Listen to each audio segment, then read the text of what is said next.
السلام علیکم ورحمۃ اللہ وبرکاتہ۔ ناظرین، کیا آپ کو معلوم ہے کہ حضرت بلال رضی اللہ تعالیٰ عنہ نے آذان دینا کیوں چھوڑ دی؟ حضرت عمر رضی اللہ تعالیٰ عنہ کے زمانے میں کون سا سبب تھا، کون سی ایسی وجوہات تھی جو حضرت بلال نے آذان دینا چھوڑ دی؟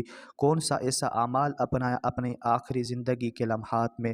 تو اس ویڈیو میں ایک بہترین گفتگو اور علمی گفتگو کے ساتھ میں آپ کے سامنے حاضر ہوں۔ حضرت سعد رضی اللہ تعالیٰ عنہ ایک صحابی ہے، وہ روایت کرتے ہیں حضرت بلال رضی اللہ تعالیٰ عنہ رسول اللہ صلی اللہ علیہ وسلم کی زندگی میں آذان دیتے تھے، پھر آپ نے حضرت ابو بکر رضی اللہ تعالیٰ عنہ کی زندگی میں بھی آذان دی، مگر حضرت عمر رضی اللہ تعالیٰ عنہ کے زمانے میں آپ نے آذان دینا چھوڑ دی اور جہاد کے لیے روانہ ہونے لگے۔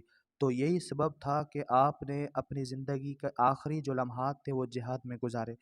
تو حضرت عمر رضی اللہ تعالیٰ نے فرمایا، اے بلال، کیا وجہ ہے، کیا سبب ہے آپ نے اب آذان چھوڑ دی ہے؟ حضرت بلال رضی اللہ تعالیٰ عنہ فرمانے لگے، میں نے رسول اللہ صلی اللہ علیہ وسلم کی وصال تک آذان دی، پھر میں نے حضرت ابو بکر رضی اللہ تعالیٰ عنہ کی وصال تک آذان دی، کیونکہ حضرت ابو بکر صدیق نے مجھے آزاد کرایا تھا۔